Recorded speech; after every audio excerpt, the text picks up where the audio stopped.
नमस्कार।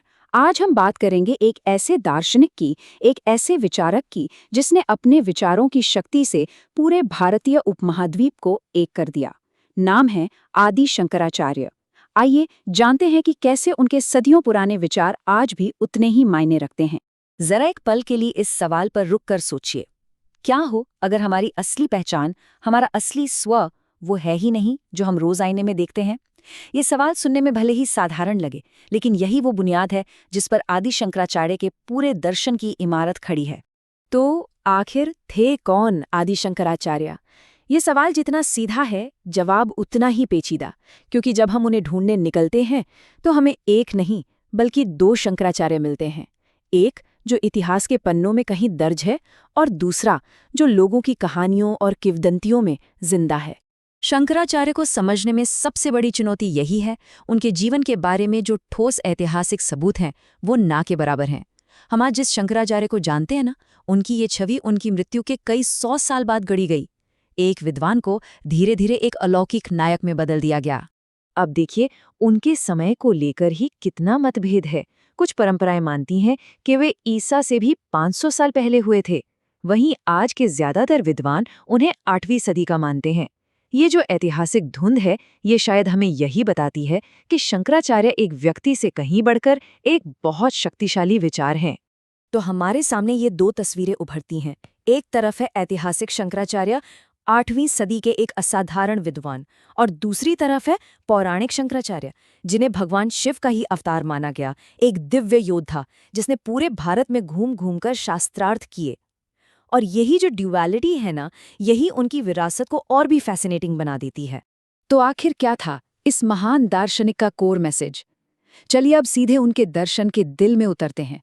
अद्वैत वेदांत, एक बहुत ही सरल लेकिन उतना ही क्रांतिकारी विचार। अद्वैत, इसका सीधा सा मतलब है दो नहीं। ये एक बहुत ही रेवोल्यूशनरी आइडिया है कि जो अपनी चेतना है, जिसे हम आत्मा कहते हैं, और इस पूरे ब्रह्मांड की जो परम चेतना है यानी ब्रह्म, वो असल में दो नहीं बल्कि एक ही हैं। मतलब हम ब्रह्मांड का कोई छोटा सा हिस्सा नहीं है, हम ही पूरा ब्रह्मांड हैं।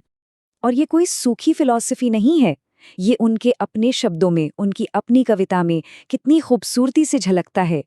जब वो कहते हैं चिदानंद रूपः शिवोहम शिवोहम, यानी मैं चेतना हूँ, मैं आनंद हूँ, मैं शिव हूँ, तो वो सिर्फ एक सिद्धांत नहीं बता रहे, वो एक गहरे व्यक्तिगत अनुभव को आवाज दे रहे हैं। लेकिन यहाँ एक बहुत बड़ा सवाल खड़ा होता है ना, कि अगर हम सब एक ही परम सत्य का हिस्सा हैं, तो फिर ये अकेलेपन और अलगाव की भावना क्यों होती है? शंकराचार्य के पास इसका एक बहुत ही लॉजिकल, बहुत ही डिटेल जवाब है, जो हमारे स्व की बनावट में ही छिपा है। तो ये जो अलगाव की फीलिंग है, इसे समझने के लिए हमें अपने ही अंदर झांकना होगा। चलिए देखते हैं कि वेदांत हमारे अस्तित्व की परतों को कैसे खोलकर समझाता है, जिसे शरीर त्रयम या 3 शरीरों का सिद्धांत कहा जाता है। वेदांत के अनुसार हमारा जो पूरा अस्तित्व है, वो 3 परतों या कह लीजिए 3 शरीरों से बना है। सबसे बाहर है हमारा स्थूल शरीर, यानी अ फिजिकल बॉडी। फिर इसके अंदर आता है सूक्ष्म शरीर, ये है हमारे मन, बुद्धि और इमोशंस का घर। और सबसे अंदर, सबसे कोर में है कारण शरीर। ये एक बीज की तरह है, अ सीड स्टेट, जहां से बाकी दोनों शरीर निकलते हैं। ये हमारे अस्तित्व का मूल कारण है। और जरा देखिए कि वेदांत हमारे अंदर की दुनिया को कितने गहराई से देखता है।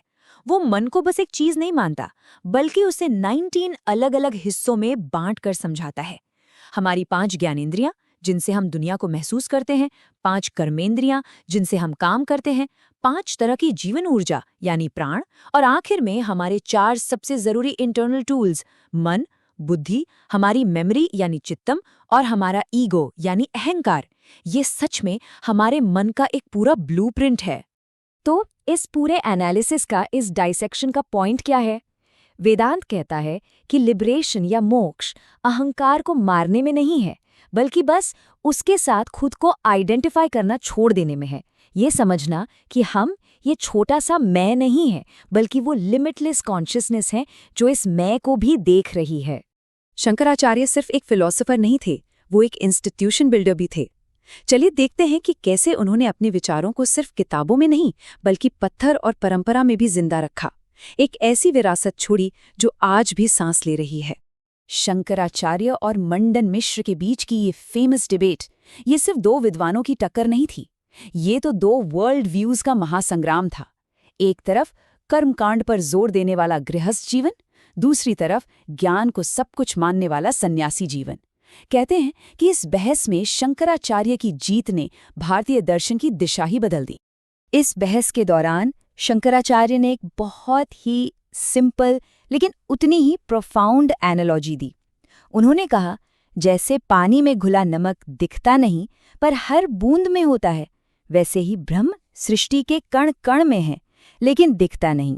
सोचिए, इस एक मिसाल से उन्होंने ब्रह्म जैसे कॉम्प्लेक्स कॉन्सेप्ट को कितना आसान और रिलेटेबल बना दिया।